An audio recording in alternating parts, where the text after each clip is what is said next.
तो अब हम रैखिक समीकरण युग्म को हल करने की प्रतिस्थापन विधि सीखेंगे। अभी तक हमने कौन सी विधि सीखी? ग्राफी विधि। 3.1 3.2 में हमने ग्राफी विधि सीखी, रैखिक समीकरण युग्म को हल करने की ग्राफी विधि सीखी। यदि ग्राफी विधि का कोई क्वेश्चन समझ में ना आया है तो आप हमें कमेंट करें, हम दोबारा से इसको समझाएंगे। जो प्रतिस्थापन विधि है वो रैखिक समीकरण युग्म को हल करने की बहुत ही सरल और बहुत ही इंपॉर्टेंट विधि है, ग्राफी विधि से भी सरल है। तो देखते हैं, एक उदाहरण हमें दिया है 3x + y = 4, x + y = 6। एक रैखिक समीकरण युग्म दिया है, इसको हमें ग्राफी विधि से हल करना है। तो सबसे पहले हम पहले को मानेंगे इक्वेशन फर्स्ट और दूसरे को मानेंगे इक्वेशन सेकंड। अब हमें करना क्या होता है, या तो इक्वेशन फर्स्ट से या तो इक्वेशन सेकंड से x या y में से किसी एक चर का मान निकालना है। ठीक है, वो आपके ऊपर डिपेंड करता है आप कौन सा समीकरण लेते हैं, एक लेते हैं कि दो लेते हैं। तो समीकरण एक से 3x + y = 4 मान हमेशा उस चर का निकालें जो अकेला हो। यदि दोनों अकेले ना हो तो फिर x का निकाल लो चाहे y का निकाल लो। यदि कोई अकेला पद दिया है तो उसका मान निकालने में सरलता रहेगी। ठीक है, अब हमें निकालना मान है यहाँ पर या तो x का है तो y का, तो हम y का मान निकालेंगे क्योंकि y कैसा है? अकेला है। ठीक है, हम मान क्यों निकाल रहे हैं y का? क्योंकि हम प्रतिस्थापन विधि से सवाल लगाएंगे। प्रति माने क्या होता है? अलग होना। स्थान माने स्थान, किसी संख्या का स्थान अलग करना। तो y बराबर कितना हो जाएगा?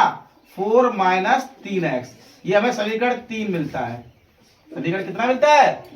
अब करना क्या होता है, यदि हमने समीकरण 1 से मान निकाला है y का तो रखेंगे 2 में, और यदि 2 से निकालेंगे तो किसमें रखेंगे?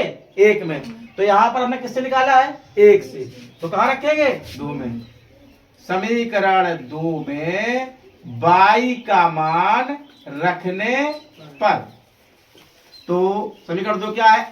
x धन y की जगह पर हम कितना रखेंगे? 4 - 3x और बराबर कितना है? 6। x प्लस के 3x माइनस के, तो माइनस का 2x 6। 4 इधर का आएंगे हैं प्लस के, इधर किसमें जाएंगे? जब भी हम कोई समीकरण हल करते हैं तो चर वाले पद एक तरफ और चर वाले पद एक तरफ, तो हमने किए। अब माइनस के 2x = 6 में से 4 दें, x = 2/-2, तो एक काम, तो x का मान कितना आया? -1। अब x का मान रखेंगे हम किसमें? समीकरण 3 में। समीकरण 3 में तो y = 4 - 3x का कितना है? -1। y = 4, 3 एक काम, माइनस कितना आ गया? y = 7। तो x और y के मान हमने प्रतिस्थापन विधि से ज्ञात किए। किसी रैखिक समीकरण युग्म को हमने प्रतिस्थापन विधि से हल किया। अब हम प्रश्नावली 3.3 में जो भी क्वेश्चन दिए होंगे उन्हें हम प्रतिस्थापन विधि से हल करेंगे। तो आप लोग अब प्रतिस्थापन विधि को लगाकर उसका रिविजन करें ताकि सवाल आसानी से आने लगे। कोई अगर दिक्कत हो तो मुझे जरूर कमेंट करें। ठीक है, समझ में आई प्रतिस्थापन विधि? किसी एक क्या करते हैं, एक बार देखिए फिर से, किसी एक समीकरण से x या y का मान निकालेंगे। जिस समीकरण से x या y का मान निकालेंगे उसमें न रखकर संयुग्मी दूसरे समीकरण में रखेंगे। वहां से हमें x की वैल्यू या y की वैल्यू मिल जाएगी।